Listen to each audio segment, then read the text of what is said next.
Alhamdulillahirabbil alamin wassalatu wassalamu ala asyrofil anbiya'i wal mursalin wa ala alihi washabbihi ajmain. Asyhadu an la ilaha illallah, asyhadu anna Muhammadan abduhu wa rasuluhu la nabiyya ba'da. Wa qala Allah ta'ala fi kitabihil karim, a'udzu billahi minasyaitonir rajim. Bismillahirrahmanirrahim. Inna fi khalqis samawati wal ardi wa ikhtilafil laili wan nahar la ayatil lil albab. Alhamdulillah, puji dan syukur senantiasa kita panjatkan tentu saja hanya pada Allah Subhanahu wa taala yang telah mengantarkan kita kemari dapat bermuajahan berbagi di dalam Islam, dan kita berharap semoga apa yang kita lakukan pada hari ini diridhoi oleh Allah Subhanahu wa taala dan juga Allah berikan di dalamnya manfaat di dalam hidup kita. Amin. Salam dan salam semoga tercurah dan terlimpahkan kepada baginda Nabi besar Muhammad sallallahu alaihi wasallam yang juga telah menuntut kita ke sebuah jalan kebenaran yang kita yakini tidak ada jalan yang benar kecuali daripada jalan yang telah disampaikan oleh Rasulullah Muhammad SAW. Maka tiada orang yang menyepakati jalan itu kecuali dia akan mendapatkan surganya Allah, dan tiada yang menyelisihi jalan itu selain daripada orang-orang yang mengkufuri Allah. Dan mudah-mudahan kita selalu mengambil jalan yang sama dan juga berakhir dengan jalan yang sama yang telah digariskan oleh Rasulullah Muhammad SAW. Alhamdulillah, iman wal akhwatillah yang selalu dirahmati oleh Allah. Jadi pada hari ini kita bermuajahah, berjumpa dan sedikit berbagi di dalam Islam. Awalnya materi yang saya sudah persiapkan itu materi tentang janji Allah, tapi karena ada special request tentang keimanan, kita akan coba sedikit bahas tentang keimanan. Jadi kalau kita bahas tentang keimanan, memang ini perkara yang agak spesial, karena ini adalah perkara yang sebenarnya paling utama dan paling pertama yang harus dipelajari di dalam Islam. Karena kalau tidak ada keimanan, pasti orang-orang tidak akan melakukan apapun yang diperintahkan oleh Allah dan diperintahkan oleh Rasulullah. Nah, karena kita bahas tentang keimanan, karena itu keimanan itu selalu dimulai dengan pertanyaan. Dan kalau kata ulama-ulama besar, kalau ilmu itu laksana sebuah gudang penyimpanan, maka kuncinya adalah pertanyaan. Katanya sih seperti itu. Kalau begitu ada pertanyaan buat ibu-ibu dan bapak-bapak sekalian. Percaya gak kalau Islam adalah agama yang paling sempurna? Yakin? Kalau yakin itu jawabannya bisa tambah kuat. Percaya? Yakin? Benar? Kalau gitu gak serius. Yakin? Benar? Nah, itu benar-benar beneran. Islam adalah agama yang paling sempurna.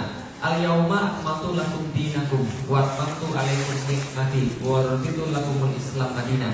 Pada hari ini telah kusempurnakan agamaku, telah kucukupkan bagimu nikmatku, dan telah kuridhoi Islam sebagai satu-satunya agama buat kalian. Allah katakan begitu.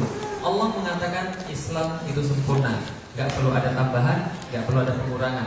Kalau ada yang mengatakan bahwa Islam adalah agama yang memberikan rahmat bagi seluruh alam, percaya atau tidak, Bapak Ibu sekalian? Percaya? Yakin? Kalau yakin bisa tambah kuat. Percaya? Yakin? Oke, kalau gitu Allah juga berkata begitu di dalam Al-Quran. Wa ma arsalnaka illa rahmatan lil alamin. Kami tidak menurunkan Muhammad kecuali dia akan menjadi rahmat bagi seluruh alam. Bahwa Allah kemudian menyampaikan Islam itu kemudian akan jadi rahmat bagi seluruh alam, berarti itu adalah konsekuensi daripada diturunkannya Nabi Muhammad. Berarti betul Islam adalah rahmat bagi seluruh alam. Yang ketiga, kalau ada yang mengatakan kaum muslimin adalah umat yang terbaik, percaya atau tidak ibu sekalian? Percaya? Atau nggak kedengeran? Boleh dikit-dikit, suaranya dikit aja. Yakin umat Islam adalah umat yang terbaik? Yakin? Percaya? Yakin? Benar? Oke, kalau gitu benar-benar betul. Berarti umat Islam adalah umat yang terbaik. Itu kata di dalam Al-Quran. Allah berkata di dalam Al-Quran, kuntum khairu ummatin ukhrijat linnas. Anda adalah umat terbaik, bukan hanya sekedar umat terbaik yang ada di Indonesia atau umat terbaik yang ada di Melbourne atau Australia. Tidak, tapi umat terbaik di tempat manusia ada. Berarti umat Islam adalah umat terbaik. Tapi pertanyaannya kemudian, Bapak Ibu sekalian, umat Islam katanya umat terbaik. Sekarang kenyataannya begitu atau tidak? Kenyataannya begitu atau tidak? Oke, kita lihat kalau gitu. Yang lebih banyak gak sekolah, non muslim atau muslim? Muslim. Yang lebih banyak gak makan, non muslim atau muslim? Muslim. Lebih banyak gak sekolah, non muslim atau muslim? Muslim. Yang kehilangan sandal di masjid? Muslim. Yang jadi PKI? Muslim. Berarti muslim katanya umat terbaik menurut Allah di dalam Al-Quran. Kenyataannya begitu atau tidak? Tidak, berarti ada yang salah. Kemungkinannya ada dua. Satu, Allah yang salah, karena Allah bilang kita terbaik, tapi ternyata kita nggak jadi yang terbaik. Dua, yang salah kemungkinan manusia. Di antara dua ini yang mana yang salah? Allah atau manusia? Allah nggak mungkin salah, berarti tinggal satu salahnya, manusia yang salah. Pertanyaan berikutnya, kalau itu salah manusia di mana? Di mana salah manusia? Atau tadi manusia yang salah? Salahnya di mana? Malas. Selain malas apa lagi? Kalau ditanya nggak tahu, itu juga termasuk salahnya. Kira-kira di mana salahnya kira-kira? Malas, nggak menerapkan Islam. Mereka orang Muslim tapi tidak mau pakai agama Islam. Banyak orang-orang kemudian cari tahu tentang salahnya umat Muslim. Tapi sebelum kita cari tahu salahnya di mana, saya pengen cerita sedikit tentang sebuah negeri yang negeri ini adalah negeri paling banyak Muslimnya di dunia. Walaupun teman-teman nyangka Indonesia Muslim terbanyak di dunia, sekarang sudah nggak lagi. Dunia sudah berubah, zaman sudah berganti.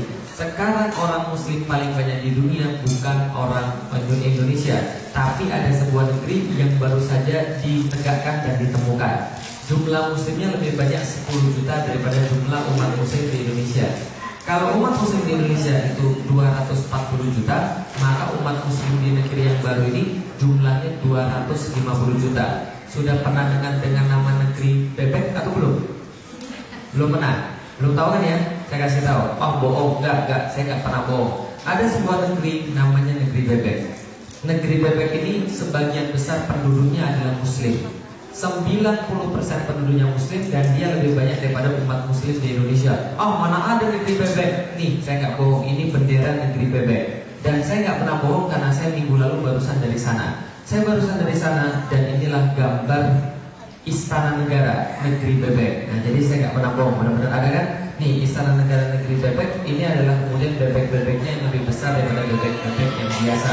Mungkin ada bingung, kenapa namanya negeri bebek? Saya ceritain, ibu sekalian dan bapak-bapak sekalian.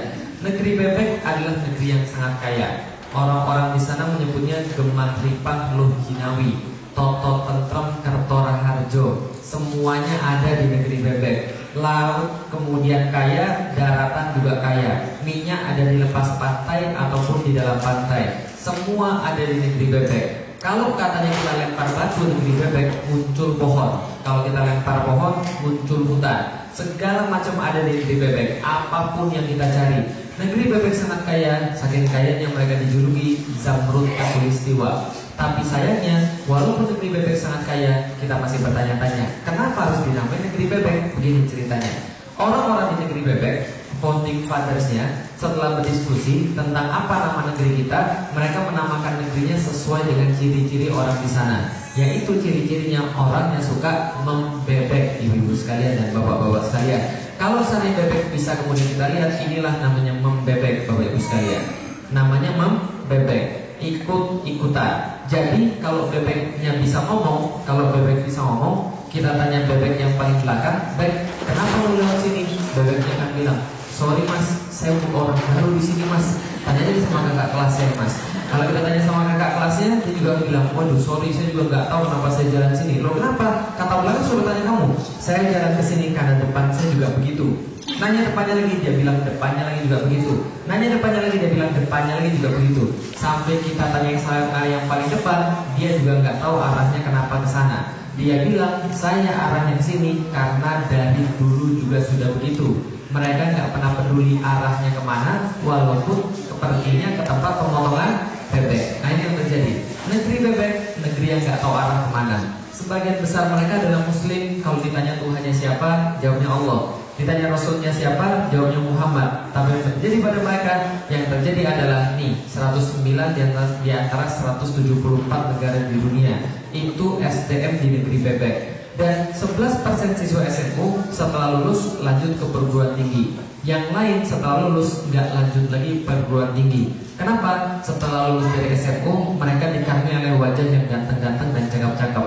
Dan biasanya langsung masuk ke production house, jadi artis. Artis apa? Artis yang sering muncul di acara-acara seperti Buser, Sergap, Tangkap, Tikam, dan sebagainya. Dan inilah kemudian yang terjadi di negeri bebek. Apa yang kemudian bisa kita lihat?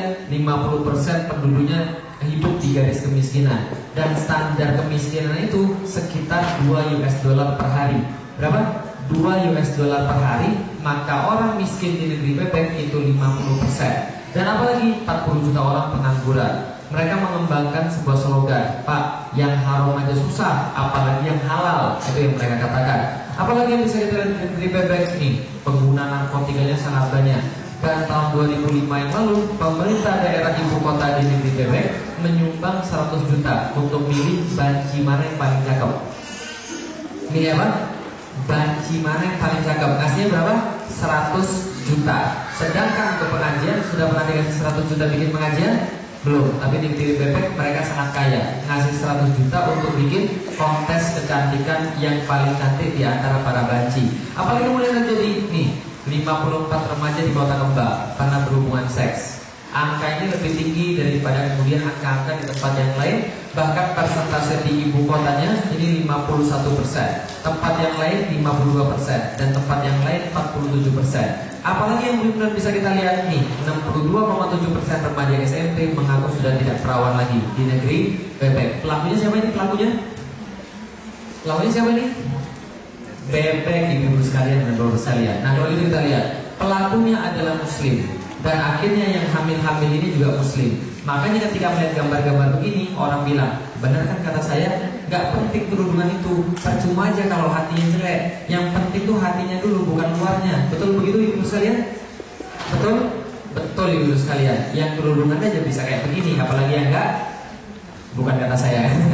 Nah, ini kemudian terjadi di negeri bebek. Mereka tidak peduli dengan dirinya sendiri. Dan tidak hanya mereka tidak peduli pada dirinya sendiri, mereka nggak peduli pada anak-anak dan keturunan mereka. Hasil daripada segala macam yang kita tadi sebutkan. Ini yang terjadi. Ada sekitar 2,5 juta aborsi di negeri bebek setiap tahunnya. Dihitung-hitung di dunia, setiap tahun ada 46 juta aborsi setiap tahun. Dan semua ini dilakukan atas nama hak asasi manusia.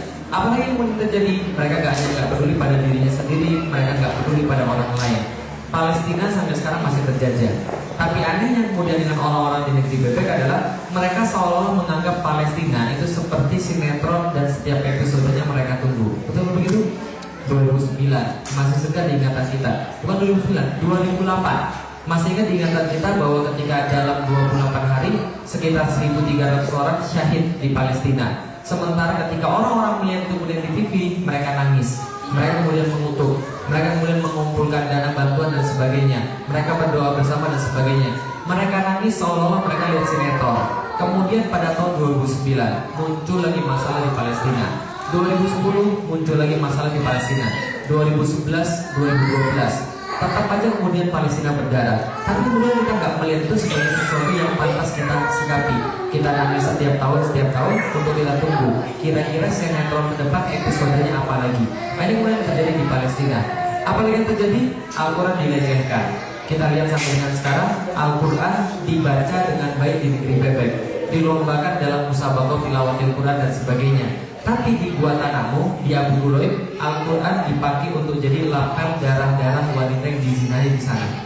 Satu orang wanita, ketika seorang sister mengeluarkan surat dari Abu Ghraib, maka mereka katakan kami dizinai 6-9 kali sehari di Abu Ghraib. Dan kemudian darah yang keluar dari tubuh mereka digunakan lapelnya adalah dengan Al-Quran. Lalu kemudian dia menulis dalam suratnya tadi, saya menyaksikan teman satu sel saya bunuh diri dengan cara membenturkan dahinya ke tembok sampai dia mati. Kemudian dia tulis dalam suratnya, kami tahu bahwa bunuh diri itu adalah peristiwa yang haram, tapi kami juga tahu apa yang dia rasakan ketika dia diperkosa 6-9 kali sehari. Sementara ketika di Indonesia mengetahui hal yang serupa, mereka banyak tidak peduli. Ketika jilbab dilarang di Perancis dan Turki, kita lihat bagaimana saudari-saudara kita, mereka kemudian harus berhadapan dengan montong senapan, harus berhadapan dengan tentara-tentara yang membuka paksa jilbab mereka di depan umum, hanya untuk mempertahankan hak mereka untuk masuk surga. Sementara di negeri bebek diberikan kebebasan yang melakukan seperti ini, tapi tidak banyak yang memperhatikan. Apalagi yang bisa kita lihat ketika Islam dikatakan ideologi setan, kita malah kemudian memberikan karpet merah pada orang-orang yang mengatakan kita ideologi setan. Apalagi yang bisa kita lihat, pornografi diperbolehkan. Maka ini yang terjadi di negeri bebek ketika menjadi negeri terporno nomor 2 setelah Rusia, ketika memperbolehkan pornografi di negeri mereka. Apalagi yang terjadi? Mereka diam, memperhatikan hal-hal yang tidak manfaat. sementara saudara-saudara mereka dibully di depan mata mereka. Dan bagaimana pemimpin-pemimpin mereka? Pemimpin-pemimpin mereka dirasuki oleh sifat pengecut. Betul begitu? Beraninya kemudian cuma di kandang saja, menyaksikan pembunuhan-pembunuhan seperti tadi. Mereka bahkan gak mau lihat, mereka bahkan gak mau dengar, dan mereka bahkan gak mau ngomong apapun. Ini yang terjadi pada pemimpin-pemimpin kita negeri bebek. Kalau gitu kita lihat, apakah negeri bebek orangnya jelek-jelek semua? Seperti yang tadi kita lihat? Enggak kan ya? Masih ada harapan insya Allah. Enggak semuanya jelek, masih ada prestasi. Mau tahu prestasi di negeri bebek? Negeri bebek juga punya prestasi. Nih prestasi negeri bebek. Siapa nih? Siapa nih? Enggak kenal, kenalan dulu. Siapa ini namanya nih? Hah? Monster, bukan monster ini. Siapa nih? Kuntilanak, salah. Siapa namanya? Hah? Suster Ngesot, salah. Siapa namanya? Sundel Bolong, salah. Siapa namanya? Perkenalkan, namanya Sadako. Siapa namanya? Sadako. Lu kok bisa jadi Sadako? Suatu hari ada orang Jepang berkunjung ke negeri bebek. Kemudian dia bilang, sungguh negeri Anda ini sangat kreatif sekali. Negeri saya aja yang dibilang kreatif, Jepang nggak sekreatif negeri Anda, negeri bebek. Karena apa? Jepang dari dulu sampai sekarang setannya itu aja. Sedangkan setan di negeri Anda lebih beragam dan lebih bervariasi. Apa setannya? Kuntilanak 1, kuntilanak 2, pocong 1, pocong 2, pocong 3, hantu Kasablanka, hantu Jeruk Purut, kemudian suster ngesot, suster keramas, alien apa? Suster ngesot PS pocong dan sebagainya. Nah kemudian diambil satu. Setelah diambil satu, dibawa kemudian ke negeri Jepang, kemudian diperkenalkan, diganti nama jadi Sadako, dibuatin film, terkenal di seluruh dunia. Semenjak saat itu negeri bebek terkenal sebagai satu-satunya negeri yang berhasil mengekspor setan di Indonesia. Kalau itu ada cuma satu negeri yang berhasil mengekspor setan, namanya negeri bebek. Apalagi kemudian keutamaan mereka? Mereka selalu istiqomah merayakan perayaan mereka. Setiap pertengahan Agustusan perayaan kemerdekaan. Dengan cara apa? Lompat karung. Pemenangnya adalah Asep. Kalau tak lompat karung, makan kerupuk. Pemenangnya adalah Ujang. Lompat karung, makan kerupuk. Tiap tahun lompat karung lagi, makan kerupuk lagi. Lompat karung lagi, makan kerupuk lagi. Ketika ada yang bertanya pada RT-nya, Pak RT kenapa kita lompat karung lagi, makan kerupuk lagi? Pak RT-nya bilang, karena dari dulu juga sudah begitu. Dan kemudian gak pernah kreatif mereka itu. Yang kuliah sekali-kali yang kreatif. Gimana caranya? Itu kerja kan kreatif. Lompat kerupuk, makan karung, gak berani kan? Nah maka mereka berani cuma itu aja. Apalagi kemudian kreativitas mereka setiap tahun, kemudian jingkrak-jingkrakan, loncat-loncat, seolah gak akan mati selama-lamanya. Ini yang bisa mereka lakukan. Konser musik, konser dangdut. Ketika pengajian dikasih undangan, dikasih makan, yang datang itu aja ibu bapak sekalian. Sedangkan kemudian kalau ada konser musik, gak usah pakai undangan, gak usah pakai makan, 3 kampung datang dan berantem di sana. Betul begitu? Maka kemudian kita bertanya, negeri yang kalau ditanya Tuhannya siapa, jawabnya Allah. Negeri yang kalau ditanya siapa Rasulnya, jawabnya Muhammad. Kemudian kelakuannya seperti ini, pasti ada yang salah pada mereka. Pertanyaannya, salahnya di mana? Salahnya jelas, salah tujuan hidup. Maksudnya gimana? Gini ceritanya. Tahu kereta tercepat di dunia? Shinkansen. Shinkansen itu sampai sekarang nggak tercatat kereta tercepat, tapi lumayan cepat sedunia. Dan kereta Shinkansen itu ketika saya kemarin kemudian mau pergi, itu harga tiketnya 1,5 juta. Lumayan tuh orang Indonesia. Bolak-balik 3 juta. Tokyo ke Kyoto bolak-balik 3 juta. Dan memang worth it untuk kemudian dibayar. Kenapa? Joknya empuk luar biasa. Aslinya dingin bagus banget. Kemudian lokomotifnya kelas 1. Dan kemudian di tengah-tengah ada restorasi dengan chef tingkat dunia. Kalau diajak ikut pergi naik kereta itu, ikut atau enggak? Ikut atau enggak? Ikut. Kalau tujuannya ke jurang? Nah makanya tanya dulu tujuannya mau kemana. Kalau salah tujuan hidup, semuanya salah. Karena kenapa? Tujuan hidup sangat penting dalam hidup manusia. Kalau tujuannya sudah salah, percuma mau ada job yang enak, percuma mau ada AC yang enak, percuma kalau kemudian ada makanan yang enak. Kalau tujuannya sudah salah. Negeri bebek, orang-orang salah tentang tujuan hidup. Kenapa? Karena tujuan hidup manusia diperoleh dari pertanyaan mendasar. Yang pertanyaan mendasar ini bukan hanya ditanyakan oleh orang Indonesia, tapi default ditanyakan oleh orang seluruh dunia. Apa pertanyaannya? Dari mana asal manusia? Akan kemana dia setelah mati? Dan ngapain dia di dunia? Inilah pertanyaan yang ditanyakan oleh seluruh orang-orang di dunia. Contoh, pernah nonton film The Matrix? Pernah. Itu jawaban orang barat tentang 3 pertanyaan hidup ini. Dari mana asal kita? Akan kemana kita setelah mati? Dan ngapain kita hidup di dunia ini? Pernah nonton film Son Gokong? Nah, itu jawaban orang Cina tentang dari mana asal manusia, akan kemana setelah mati, dan ngapain kita di dunia. Karena pertanyaan ini membuat tujuan hidup. Kalau gitu kita lihat, kita tanya bareng-bareng supaya kita punya tujuan hidup. Dari mana asal manusia, Bapak Ibu sekalian? Allah. Tahu dari mana? Tahu dari mana kita dasarnya? Dari Allah. Tahu dari Al-Quran. Kenapa percaya dengan Al-Quran? Sorry, sebelumnya ayat mana yang bilang begitu? Ayo, kata dari Al-Quran. Ayat mana yang bilang begitu? Ayatnya khalaqal insana min salsalin kal fakhar. Oke, kalau gitu kenapa percaya dengan Al-Quran? Kenapa percaya dengan Al-Quran? Karena Al-Quran kitab suci. Kata siapa Al-Quran kitab suci? Kata Allah. Gimana? Al-Quran. Balik lagi kan bukan ya? Nah, dalam Excel itu dilarang. Namanya cycling formula. Paham maksudnya? A sama dengan B karena B sama dengan A. Itu namanya dalam logika matematik itu hukumnya haram. Karena itu namanya cycling formula. Paham kira saya? Kalau gitu kita tanya lagi. Akan mana setelah mati? Kembali pada Allah. Kata siapa? Allah di Al-Quran. Mana yang bilang begitu? Allah mungkin nggak tahu. Pasti tahu apa ya itu? Innalillahi wa inna ilaihi rajiun. Itu ayat itu. Kita datang dan kembali pada Allah. Tapi betul kita yakin karena Al-Quran. Kenapa kita baca dengan Al-Quran? Ustaz, kita kan Muslim, itu kan kitab suci kita. Kenapa Muslim? Bapak saya Muslim, kenapa bapaknya Muslim? Kakeknya Muslim, kenapa kakeknya Muslim? Buyutnya Muslim, kenapa buyutnya Muslim?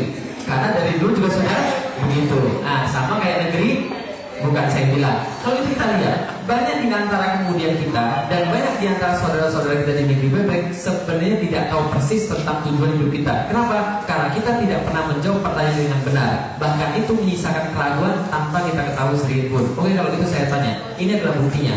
Tahu negeri bebek kan ya? Tahu kan ya? Negeri bebek banyak orang Muslim nggak? Banyak. Pertanyaan saya sederhana. Jumatan kemarin di negeri bebek ketika jam 12 itu banyak nggak angkot-angkot yang berkeliaran? Banyak. Yang nyetir cowok atau cewek?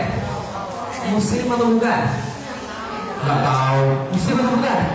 90% Muslim itu yang jadi sopir itu. Pertanyaan saya, kenapa mereka nggak jumatan?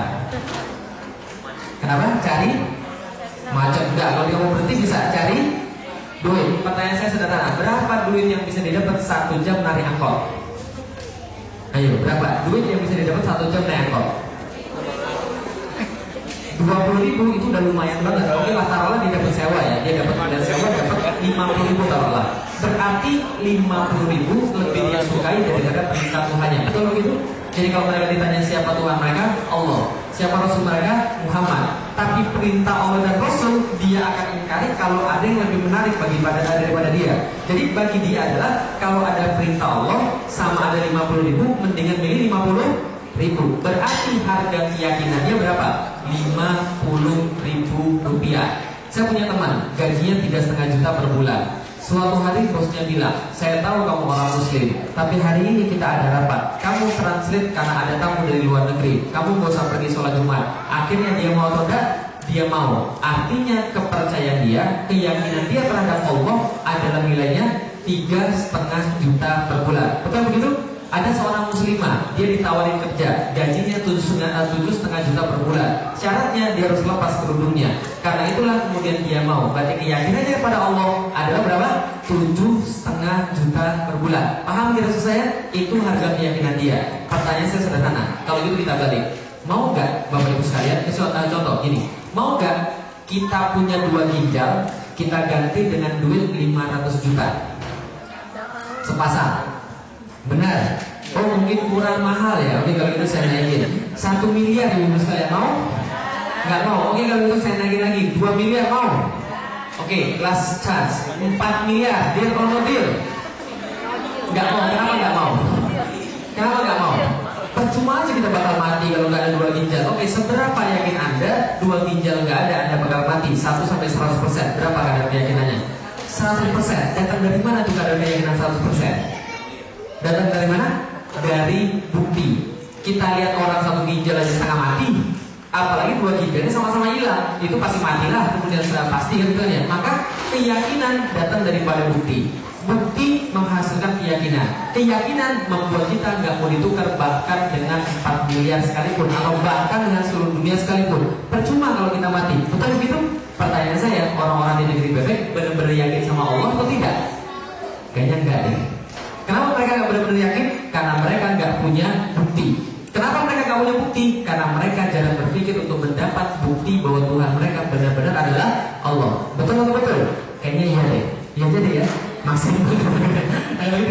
Dari mana asal manusia? Saya juga menanya pertanyaan yang sama. SMP kelas 3, ketika saya sudah mulai berpikir, saya tanya pada bapak ibu saya, Mi, asal saya dari mana? Ibu saya dan bapak saya menjawab, asalmu dari Tuhan, asalmu dari bapak ibumu.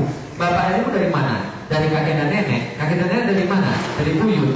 Buyut dari mana? Gak selesai-selesai. Dia bilang, kamu tanya aja sama pastor, nanti pastor bisa jelasin asal manusia dari mana. Oke, saya tanya sama pastor. Lalu pastornya bilang, asalmu dari Tuhan pencipta semesta alam.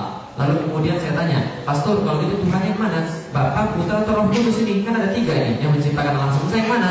Maka pastornya bilang, 3 pribadi itu, Bapak, Putra, Roh Kudus itu adalah satu Tuhan. Dan satu Tuhan punya 3 kepribadian. 3-tiganya adalah satu, dan satu-satunya terbagi dengan 3. Maka 3 sama dengan 1 dan 1 sama dengan 3. Lalu saya bilang, maksudnya gimana itu pastor? 1 sama dengan 3, 3 sama 1. Itu gak masuk akal bagi saya. Pokoknya ini adalah benar keimanan. Kamu harus terima. Oke, kalau gitu saya bilang, sini sekarang pertanyaan saya berbeda. Kenapa Tuhan harus 3? Kenapa Tuhan gak 4 atau Tuhan gak 5 aja? Bisa buat Power Ranger itu kemudian kalau 5 kan ya. Kemudian pastornya bilang begini, kalau kamu banyak tanya, berarti kamu bukan beriman. Karena beriman adalah percaya tanpa banyak tanya. Oh, itu. Kalau itu maksudnya beriman seperti apa? Dia bilang, beriman itu kayak kemudian sebuah pertunjukan sulap. Sulap itu begini. Ini lihat ya, topi saya kosong, topi saya kosong, topi saya kosong, topi saya kosong. Tiba-tiba keluar kelinci. Tiba-tiba keluar burung. Pokoknya percaya aja, gak usah banyak tanya. Itu adalah keimanan. Lalu kemudian saya katakan, oke, kalau gitu saya nggak banyak tanya. Daripada bilang nggak beriman, nggak usah banyak tanya. Tapi besok-besoknya ketika saya belajar, saya menemukan lagi sesuatu yang aneh. Apa yang saya temukan?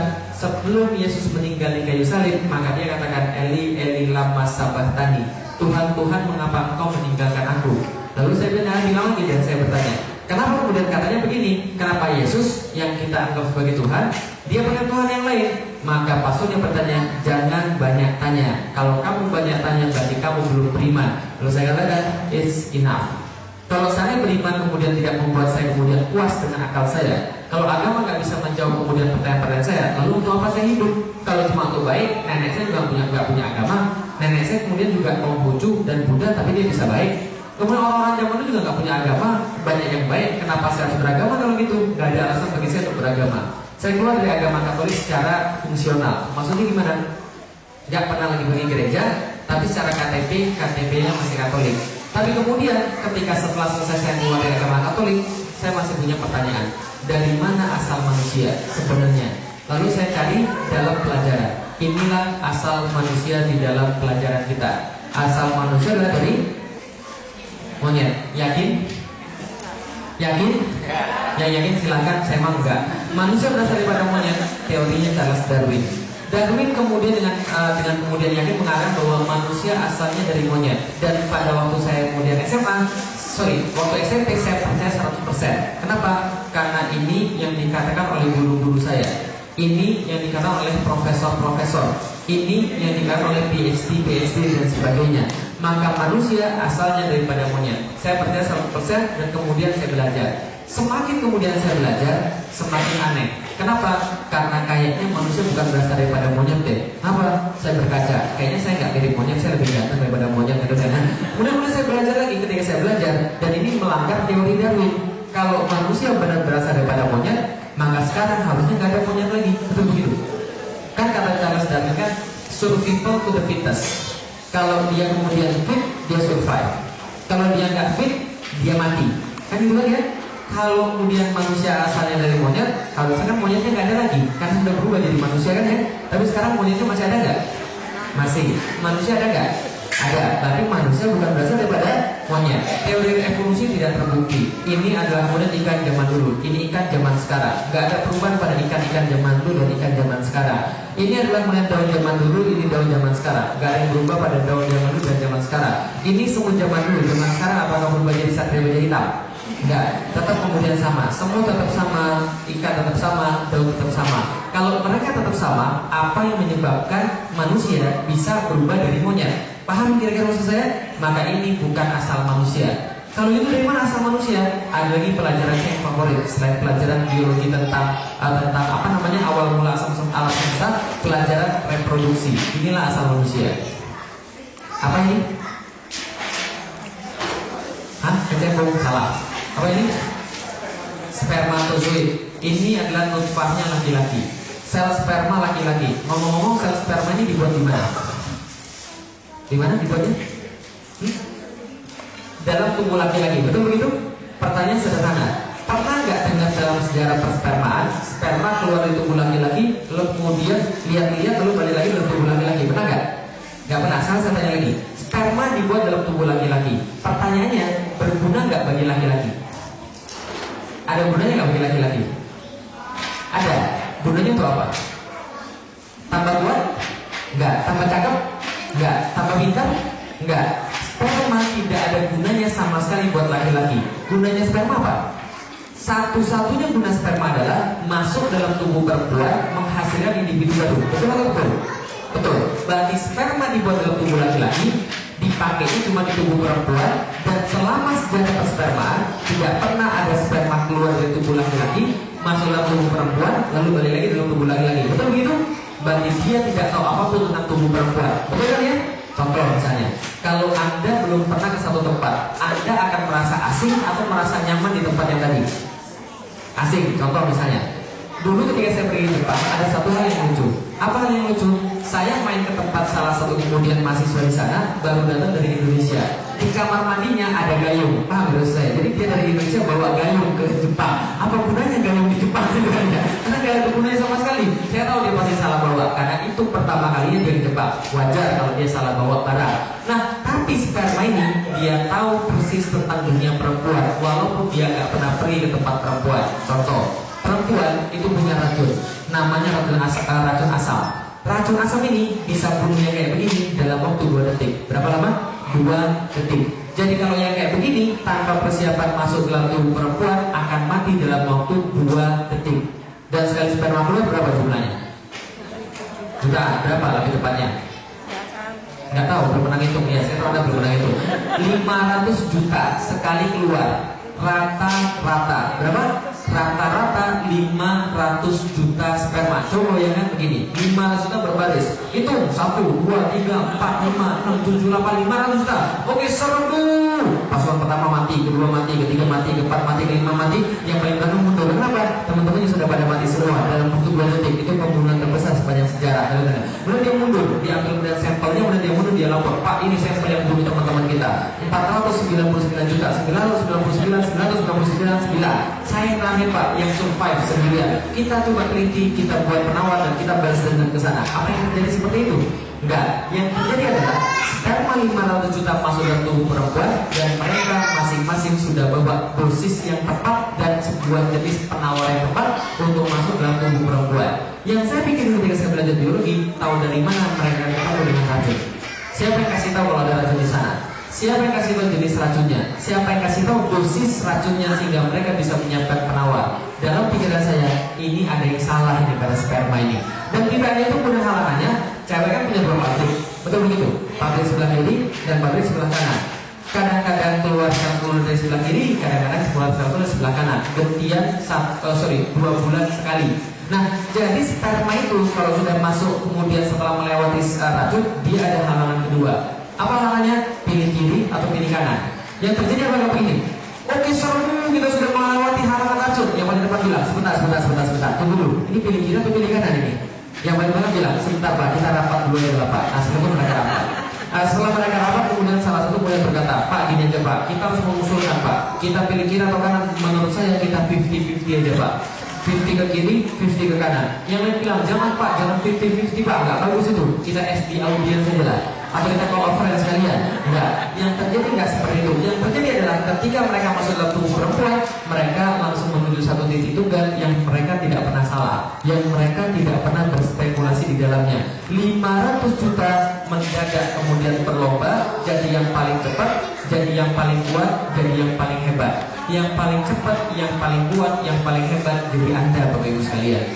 Jadi Anda itu sudah pilihan dari 500 juta yang paling bagus. Jadi jangan minta lagi yang lebih bagus lagi. Coba ibu saya lebih mancung, nggak terima kasih tuh. Coba yang muncul yang nomor 2, mungkin lebih jelek lagi daripada itu. Nggak dulu aja. Nah ini yang paling cepat, paling kuat paling. Kenapa dia bisa tahu? Karena sudah SMS-an, SMS dikirim. Tuh. SMS diterima. Saya di sebelah kiri semuanya. Nah, ini terjadi. Nah pertanyaan saya ketika saya belajar biologi, tahu dari mana kalau mereka harus kemudian SMS-an? Kapan gantian nomornya? Kedua ya, kapan kemudian mereka ganti nomornya? Tahu dari mana sperma ketika mereka masuk dalam tubuh perempuan harus keluarin antena?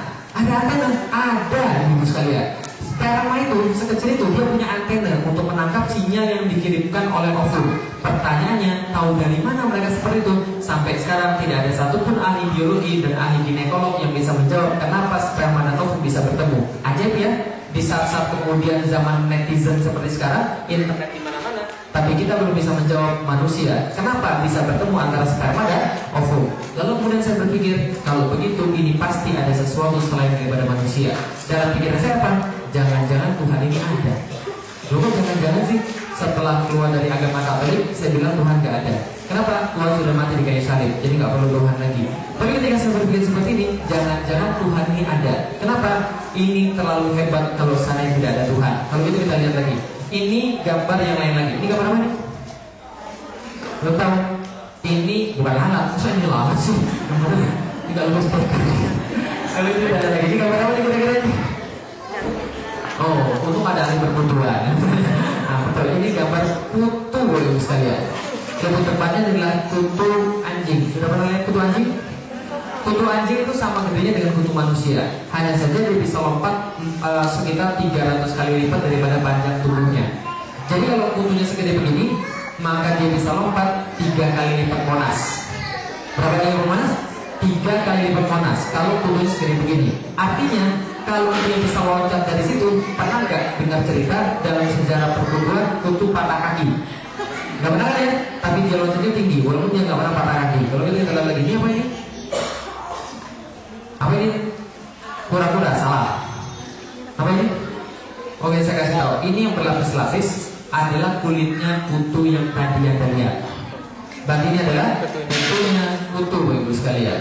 Jadi ini kutunya kutu yang kemudian makan kutu. Nah, lihat. Sangat kecil sekali, tapi dia bisa ikut dan dia bisa makan orang. Bukan makan orang, dia makan kutu, bapak ibu sekalian. Dan dia banyak di karpet, 1 meter persegi kira-kira ada 10 ribuan. Jadi siap-siap ada dimakan sama dia. Nah, ini adalah kutunya kutu. Nah, kalau kita lihat banyak sekali hal-hal yang kecil dan hal-hal yang besar. Ini adalah bumi bila dibandingkan dengan planet-planet yang lain. Gede nggak bumi? Gede. Dibandingkan Mars, Merkurius, Pluto, Venus, sangat gede sekali. Tapi bila dibandingkan dengan Jupiter, bumi sangat kecil sekali. Ini Jupiter bila dibandingkan dengan planet bumi. Kalau bodoh kira-kira menang siapa? Ini gak usah tanya pertanyaan bodoh, betul. Kalau kita tanya lagi, kalau matahari gede nggak? Gede, lebih gede mana sama bumi? Matahari berapa kali lipat? Gak tahu, hitung sendiri nilai matahari bila dibandingkan dengan bumi. Mana bumi? Tuh. Ini matahari. Kalau dilempar kira-kira gimana? Yang gak usah tanya pertanyaan bodoh. Nah kalau itu kita lihat, sekarang matahari sudah kemudian membuat bumi terlihat seperti sebuah upil. Jadi kalau Anda tadi tertawa melihat kutunya kutu juga mau menertawakan Anda sekarang. Kenapa? Karena Anda sama kecil yang punya kutu. Nah kalau itu kita lihat, ini adalah bumi bila dibandingkan dengan matahari. Matahari apakah yang paling besar di dalam alam semesta? Enggak, matahari punya teman-teman yang lebih besar. Sebelumnya hafalin dulu, matahari itu bahasa Inggrisnya adalah sun. Oke, jadi kata ustaz saya memang betul. Bahasa Inggris itu bahasa munafik kata dia. Jadi dia nggak mau belajar di bahasa Inggris. Kenapa? Karena sun itu tulisannya sun dibaca sun, tulisannya son dibaca sun juga. Jadi dia bilang saya nggak mau belajar bahasa Inggris karena bahasa munafik kata dia. Karena tulisan sama bacanya beda. Itu ustaznya nggak bisa. Tapi apalin aja, namanya sun. Lalu kita lihat ini kemudian saudara-saudaranya matahari. Matahari mana? Tuh. Jupiter mana? Sudah jadi 1 piksel. Bumi mana? Ada nggak bumi? Ada. Kelihatan nggak? Nggak semua hal yang nggak bisa kita lihat itu nggak ada. Bisa jadi dia terlalu besar atau bisa jadi dia terlalu kecil. Yang jelas itu bukan karena salah keberadaannya, tapi karena salah mata Anda yang terlalu lemah. Kita lihat. Berarti kalau kita lihat kemudian bintang Sirius, bintang Porus, dan bintang Arcturus yang lebih besar daripada matahari. Apakah Arcturus adalah bintang yang paling besar? Enggak, ini adalah bintang-bintang lain dibandingkan dengan matahari. Mana matahari? Matahari sudah jadi satu piksel. Ini tadi Arcturus yang paling besar, ini adalah bintang Betelgeuse. Bintang Betelgeuse adalah bintang terbesar yang dekat dengan matahari. Dengan kata lain, kalau matahari suatu saat nanti redup, maka kita semua ketarik ke Betelgeuse. Artinya apa? Kiamat. Ini kemudian bintang Antares yang lebih besar lagi. Antares yang paling besar atau tidak? Kalau itu 2 bulan nggak selesai-selesai. Banyak yang miliaran kali lebih besar daripada bintang Antares. Dan saya kasih tahu, yang besar-besar kayak begini jumlahnya ada ratusan miliar. Ratusan miliar barang-barang kayak begini, coba bayangkan, berseliweran di atas alam semesta. Masing-masing punya orbit-orbit tertentu. Bumi berotasi pada pusatnya, sambil bulan berotasi pada pusatnya dan berevolusi pada bumi. Bumi berotasi pada pusat dan berevolusi pada matahari. Ada 9 yang kayak begitu yang berevolusi pada matahari. Matahari sendiri berputar pada porosnya, dan bawa 9 yang muter-muter tadi berputar lagi pada sesuatu yang lain. Dan miliaran yang kayak begini nggak pernah tabrakan sekalipun. Pertanyaannya, kalau seandainya kita lihat seperti itu, mungkin nggak terjadi karena kebetulan. Contoh, bundaran HI nggak ada di tengah-tengahnya bundaran. Selatan 100 mobil 100 km per jam, timur juga begitu, barat juga begitu, utara juga begitu. Lewat di tengah-tengah mungkin nggak set biru? Nggak mungkin, pasti ada yang tabrakan, betul? Maka ketika ada seorang ilmuwan matematik menghitung kemungkinan Tuhan tidak ada atau kemungkinan semua terjadi secara kebetulan, mereka dapat satu angka. Probabilitas semua terjadi secara kebetulan adalah 1/10 pangkat 10 pangkat 123. PR tuh. Ada yang mahasiswa matematik? Atau mahasiswa logika atau mahasiswa IT? Berapa tuh nilainya 1/10 pangkat 10 pangkat 123? Bingung ya? Jadi gini, kemungkinan Tuhan tidak ada itu 1/10 pangkat 10 pangkat 123. Kalau itu gini caranya, 10 pangkat 3 berapa? 1000, 10 pangkat 5 10.000, 10 pangkat 6 1 juta. Dari 10 pangkat N sama dengan 1 yang diikuti 0 sebanyak N. Betul begitu? Kalau 10 pangkat 10 sama dengan 1 yang diikuti 0 sebanyak 10. Kalau 10 pangkat 123 sama dengan 1 yang diikuti 0 sebanyak 123. Kalau 10 pangkat 10 pangkat 123. Nah, kalau 1 nolnya ada 6 itu jutaan, 1 nolnya ada 9 itu miliaran, 1 nolnya 123 di belakang, namanya apa? Oke, artinya tidak mungkin Tuhan tidak ada. Jelas ya? God does exist. God must exist. Itu kemudian yang ditemukan oleh para ilmuwan. Ketika membahas tentang alam semesta dan segala sesuatu yang ada di dalamnya, maka mereka menemukan tidak mungkin tidak ada keberadaan selain keberadaan manusia yang menciptakan segala macam itu. Maka God must exist, God does exist. Pertanyaan yang kemudian kita jawab, dari mana asal manusia? Manusia dari Tuhan. Dan Tuhan kita bisa dapatkan tanpa beragama. Betul begitu? Semua orang bisa sadar keberadaan Tuhan bahkan tanpa adanya agama. Masalahnya tidak selesai sampai di sana. Tapi Tuhan ini siapa? Apa yang Dia inginkan terhadap kita? Apa tujuan hidup kita? Maka kita ibaratkan kayak begini. Gambar apa ini? Handphone. Handphone itu ciptaan atau pencipta? Kalau ciptaan pasti punya pencipta. Selain pasti punya ciptaan, pasti punya tujuan dia diciptakan. Betul begitu? Tujuan diciptakan handphone itu apa? SMS telepon. Supaya tetap bisa dipakai untuk SMS telepon, maka handphonenya harus dicas. Selain dicas harus diisi pulsa. Selain isi pulsa harus dihidupin. Supaya nggak rusak, berarti handphonenya nggak boleh dibanting, nggak boleh dicelupin air, nggak boleh dibakar dan sebagainya. Adanya di mana aturan-aturan kayak begitu? Di buku petunjuk. Kalau kita pakai buku petunjuk, maka handphonenya tetap akan bisa dipakai sesuai dengan tujuan semula. Betul begitu? Contoh, manusia sama nggak kayak handphone? Sama-sama ciptaan kan ya? Berarti pasti punya pencipta. Saya pasti punya pencipta, pasti punya tujuan pencipta. Pertanyaannya sederhana. Manusia kalau begitu pasti punya pencipta dan pasti punya tujuan pencipta. Kalau mau benar, berarti harus pakai buku petunjuk. Sekarang kita lihat, manusia sekarang rusak apa enggak? Rusak apa enggak kira-kira? Rusak. Kalau ini kita lihat, kenapa bisa rusak? Ada dua kemungkinan. Satu, buku petunjuknya nggak dipakai. Dua, buku petunjuknya salah. Kenapa? Kalau buku petunjuknya diganti kayak begini, kira-kira benar atau salah? Salah. Maka ini yang terjadi pada kita sekarang. Maka saya berpendapat kalau saya mau tahu siapa pencipta saya dan mau tahu apa tujuan hidup saya harus tahu buku petunjuk yang benar yang mana. Buku petunjuk yang benar yang mana. Maka saya tanya pada nenek saya, Nek, agama saya apa yang benar ya? Tuhan saya siapa ya sebenarnya ya?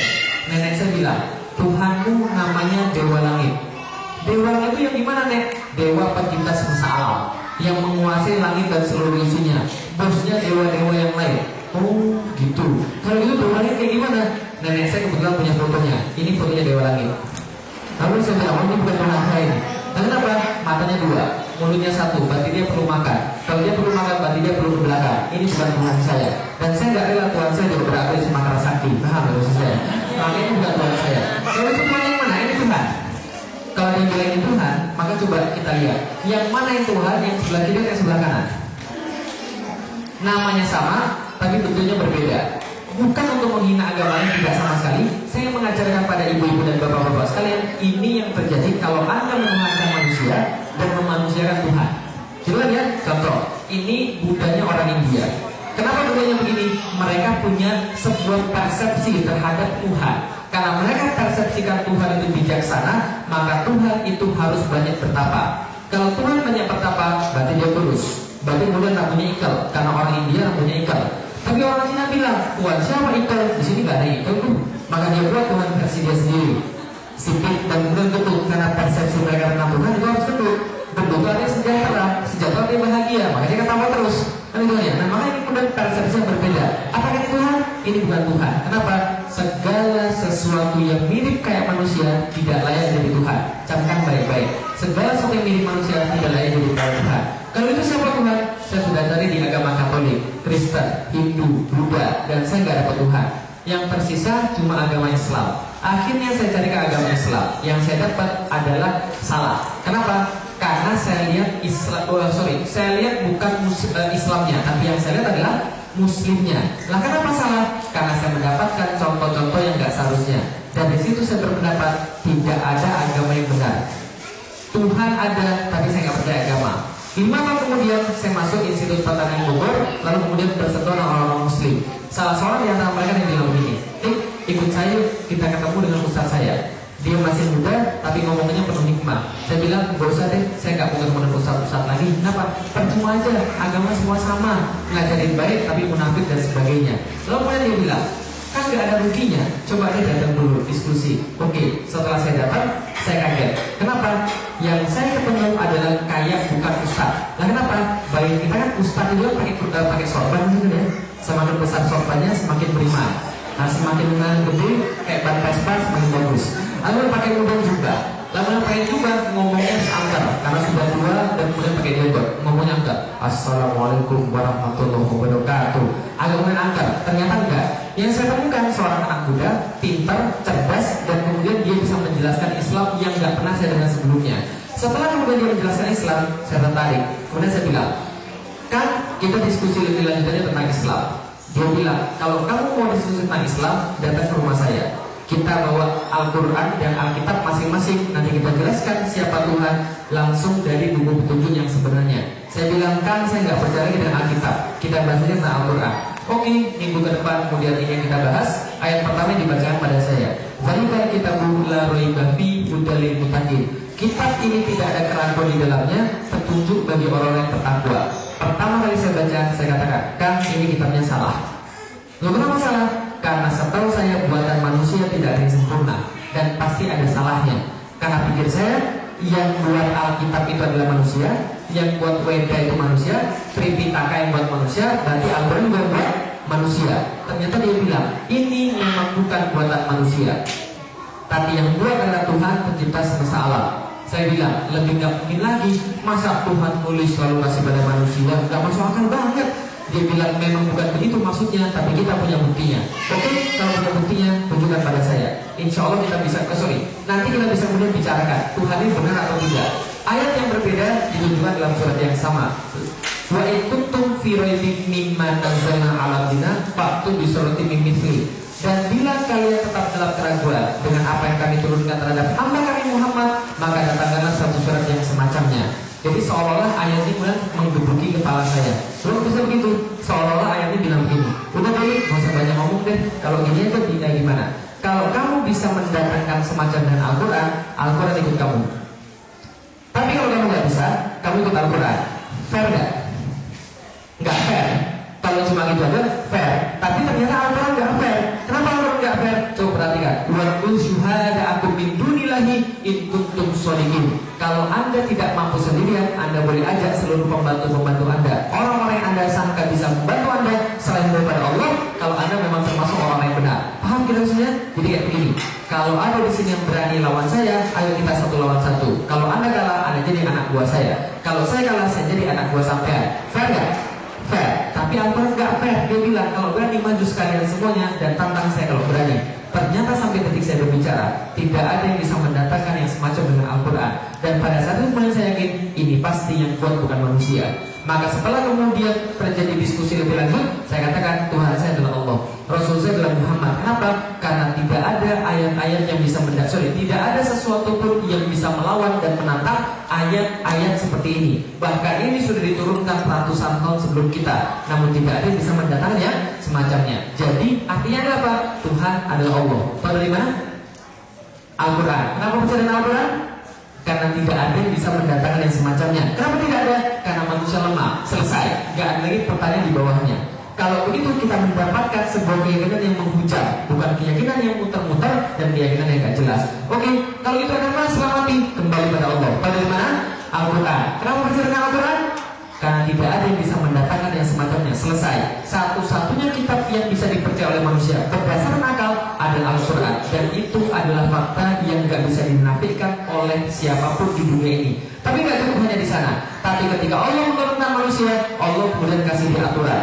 Kenapa kasih dia aturan? Karena setelah dia kemudian kembali pada Allah, Allah akan menghitung segala sesuatu berdasarkan aturan yang sudah dia turunkan kepada kita. Ibarat kayak sebuah kerjaan. Contoh, yang di sini sudah kerja siapa? Yang dapat beasiswa? Oke, setiap orang yang dapat beasiswa untuk bekerja pasti tanda tangan kontrak, betul begitu?